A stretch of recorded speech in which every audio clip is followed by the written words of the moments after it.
Hi, my name's Dave Flynn, and thanks for watching my bass collection. And today we're taking a look at the TC Electronic BH250 micro bass head. Now, if you're not familiar with TC Electronic, that's okay, but TC Electronic have been around for quite a while now. Now, if you're a guitarist, you might know them for their guitar effects pedals, particularly their tone print pedals, particularly like their Corona Chorus, Hall of Fame reverb, their flanger as well, and there's a few other kind of things along that kind of line. Some really nice high quality lush effects. In the studio they're known also for their rack mounted effects along those same kind of lines. Some really great things there, and multi-effects as well. For us bass players, TC have developed their own line of bass amplification, which is really great for us. Sad for you guitarists, because they don't come out with anything along those kind of lines. The idea of the small footprint bass head, though, it's been around for quite a while, I guess. Mark Bass were probably the first people to really break that small footprint barrier, although arguably there are probably others that have been down there. I mean, even Galley and Kruger probably were sort of looking at sort of reducing the size of bass amps at one point. So, I mean, feel free to sort of add your sort of comments below that if you think that to add some voice to that. But I think Mark Bass were probably the first to really break that small footprint barrier. Ever since then, everybody else seems to have piled on top of that kind of idea. Galley and Kruger, SWR, Jens Benz have all been sort of there, and you name it, everyone's sort of done it. So it's no surprise that TC Electronic have come out with their own micro bass head. Now, certainly TC Electronic have got quite a few bass heads now in their range, everything from about 700 watts, 500 watts, and this sort of comes in at about halfway of that. So this is a 250 watt bass head version.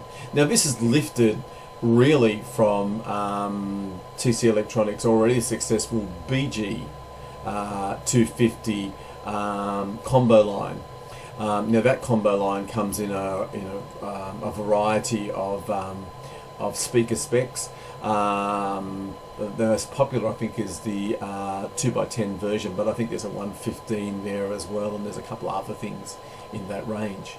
So if you like the combo, then this is very similar to that. This is just a head version of that. But this is even a more cut down version, if you could believe, from those combos as well. And we'll have a look at some of the features of that. It is just so small and so tiny and lightweight. Just to give you an idea of dimension, I suppose this is probably about half the size of a ream of photocopy paper. That kind of gives you a bit of a context. And about 2 kilo. Control wise, it is so Spartan, it almost looks like a prac amp, and that's where it gets a little bit confused in some of the reviews, not the TC Electronic ones obviously, but some of the other reviews that I've seen of this kind of tend to almost throw it into that kind of realm. So I want to have a look at some of that as well, and we'll talk about the big elephant in the room is, can you really gig with this amp? So I'll be back in one moment. Well, thanks for coming back again, and let's just have a look at some of the features of this amp. Now, as I said, this is a 250 watt bass head. Now, they call it D-class amplifier. Now, there's a lot of D-class amplifiers out there now, and I think D-class is just a nice way of calling it a solid state amp. And again, please comment down below if you kind of have a better explanation of that, but that's kind of the way I sort of see it anyway. It's, as I said, very Spartan in controls, but that's where it gets a little bit confused. Now, at the moment, this amp has been, I guess, has been on the market for, depending where you live in the world, anywhere around about 12-18 months. Only been in Australia for us really to get our hands on it, and probably in the last 6, maybe 8 months. Recommended retail is just on about $600, just thereabouts around there. You probably can get a good deal on it though, depending on who you go through and the store that you go through. It may be just shy of 500. That's Australian dollars, I should say as well. Now I told you the dimensions before. It is an all metal construction, brushed aluminium front. I really like that red colour, it's great. Now I'll go through the EQ and the tone print in just a moment, but look, just to give you an idea, it's a single input with a passive active switch. Now this actually does say gain, and I have seen some reviews and even on YouTube where they talk about this gain as being some kind of boost control. Boost, you can boost your signal if you haven't got enough.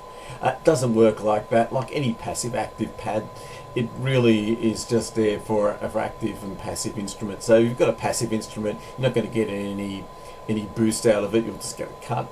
And if you've got an active instrument, then yeah, you can get a boost out of it when you go into passive mode, but you'll just get a heap of distortion as well, just depending on the instrument that you have. So if you use it just as the active passive idea, it works quite well. And if I have my bass up, I can give you an idea of it. So there's the reset. And you can see it's quite a bit of a difference in that active passive, and this is an active instrument. Also, I should say that those little switches too are really kind of high quality. They have really positive feel to them. They don't feel like they're going to break as you kind of like as you like using them, which is really great. Now, while I'm on the subject, I'll move over to the other side because the thing that you probably see, you can sort of see there is those little lights flashing, which is a built-in tuner. Now, it does have a built-in tuner which tunes up to a 6-string instrument, constant on. So it will always be there flashing, as you can kind of see there.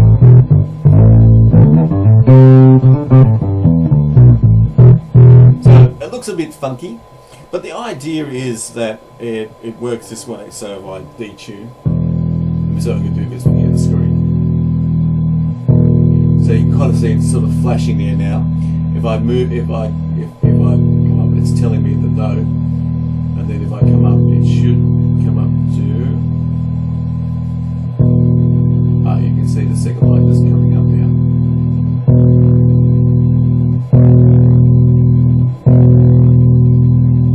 Oh yeah, so it should be there now. So there's 2 little green lights come up when you're in tune.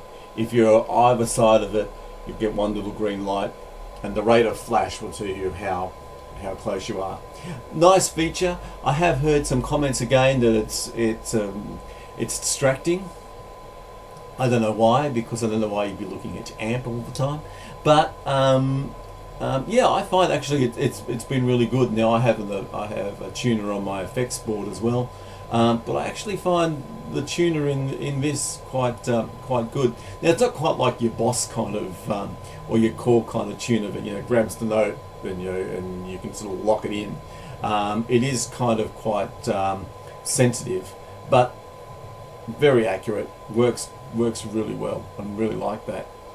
There's also a mute switch here as well. So again, like the passive active switch, you can mute the signal, so you can still tune with and mute the volume at the same time. Now that mutes also the volume from your amp to your quad box. It also will mute it at the same time, mutes it to your DI. Now I'm going DI at the moment into my little PA here, but yes, it mutes the signal, so that's great as well. So just in case you think you're going to have sound while you're doing that, you can mute. So all of that works really well. I'll have a look at the back of the amp in a minute, but let's just have a look at the EQ, and we'll talk about the EQ. So let's have a look at that EQ kind of idea. So TC, I suppose, are really great at combining software with their hardware, and they do it in such an innovative way. Now, there are other people who do similar kind of things, but TC, I don't know, just kind of have it down. It's down pat, I reckon, and it's just the way that they do it is just so smart, and it's really the main party piece of this amplifier and what makes this amp so great. Now, the EQ, for starters, is really interesting, and as I move forward here, and I'm stuck, see if I can move forward to do this. So if you have a look at the EQ idea for starters, now this is talked about as being some kind of 3-band EQ, and I've seen that in quite a few reviews, not TC's obviously, but I've seen a few reviews written, and I've seen a few YouTube ones now, and you may have seen those as well. Talks about it as being a 3-band EQ, it's just a treble, mid, and bass kind of affair. Almost sounds like it's a prac amp kind of thing. Far from the truth, though. This is actually 7-band EQ mapped onto 3 knobs. And it's kind of the same kind of tone print concept, I suppose, that TC have with their tone print pedals, that idea of mapping mapping things onto their controls. So it's done in a very smart way. Now, it's unlike the idea of kind of the active EQ that you're probably familiar with most bass amps and guitar amps, but most bass amps, which is that sort of cut and boost affair where you're cutting and boosting a single band, so each knob cuts and boosts one band, but whether that's being the knob kind of way or a graphic EQ kind of arrangement, but it's always cutting and boosting one band of EQ. Nothing wrong with that. But the way this works is this is actually cutting and boosting multiple bands of EQ on one knob. So depending how the knob's turned really dictates what band of EQ of what band in the EQ you're actually cutting or boosting.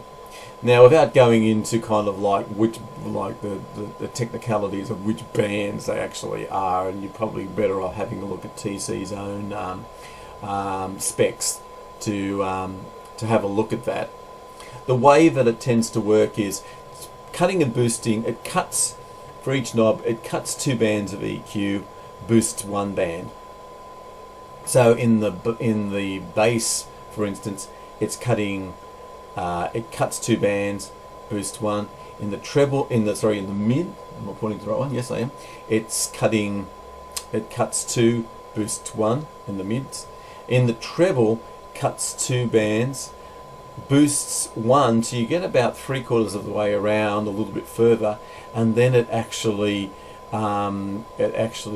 brings in another band of EQ. So that gives you your 7 bands, and that extra band they call tweeter tone on here, which is kind of gives you almost like a presence kind of feel in my mind anyway. But to give you an idea, if I turn my bass up, hopefully you'll get the idea of it. It's a bit hard with my little tiny Microsoft webcam here and this little microphone, but it's trying, it's working okay. So we're kind of flat at the moment. If I look at that EQ, it's all kind of flat. Now, TC would call this optimum. That's probably the way that they would sort of look at it, with everything sort of in the center. But if you wanted to kind of cut it and say you're in a live situation, it's very good. They actually have kind of got the band sort of worked out about right. So as soon as you sort of cut back on the bass, it's sort of cutting back that sort of band that's around that sort of creates the little rumble, I suppose. And the one that probably your sound guys are probably always kind of complaining about. But if you cut back, you'll hear almost immediately it starts dropping back, it starts cutting in the bass. And as more as I go around, you'll hear it starts to give it more. And then when I get almost all the way around, it's cut it out completely. Let me bring that back up again. If I go the other way, it only boosts the one, which is normally the band that if you wanted to add a bit more oomph or bit more bottom end to your sound, it's the band that's the most popular one. Again, apparently.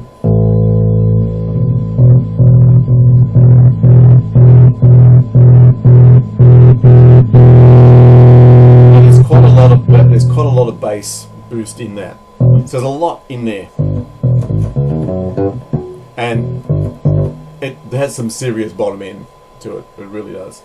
Now, if I go with the bass, let me just bring that up about the center. The mids. The mids are a kind of a good one, and this is always the one that you probably play around with the most. So again, the mids here, if you sweep the mids, start sweeping into one band, which is probably the low mid, or what would be called low mids.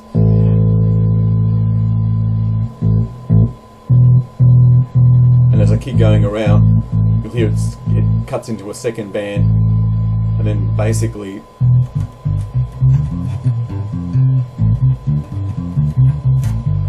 I've been very good at just being able to do all of that. If I come back again, it will boost one band, which is probably the one that they would consider the most common for kind of giving you a more cut to your sound. So again, if I can, and you find it's very honky now.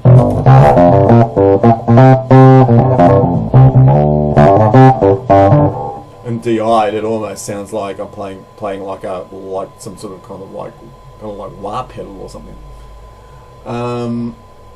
And of course the treble. The treble again, you won't notice. I don't notice as much difference cutting on the treble, cutting back the treble.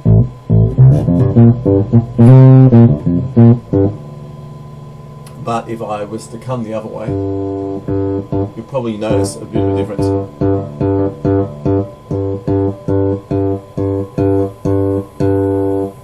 Now I'm right around now into what's called tweeter tone.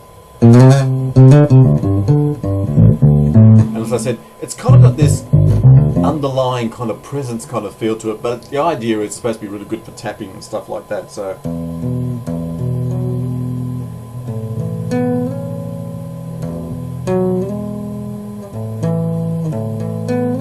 it gives you that sort of idea, and that probably you don't get that sense coming through here, but believe me, it is good for that sort of tapping. Also good for harmonic kind of things as well. Works really well. But there's kind of quite a good level of treble with it anyway, and quite a good range of tone, I think, with the EQ anyway. So that's the EQ. Again, have a look at TC's own kind of explanation. The whole thing works in concert with each other, and I think that's the thing that you've got to keep in mind, particularly when you're playing live. Is the thing that I found frustrating was, particularly with the mids, is if I was so used to playing with an amp with its own sort of 7-band EQ, I kind of knew the EQ band that I needed to kind of like to play around with in most settings. When I got this amp, you kind of lose a bit of a sense of that, and you might find yourself, if you're kind of used to that sort of keeping everything sort of flat and then just sort of playing around with the maybe just sort of the bass and mids, you may find yourself moving everything around trying to find the right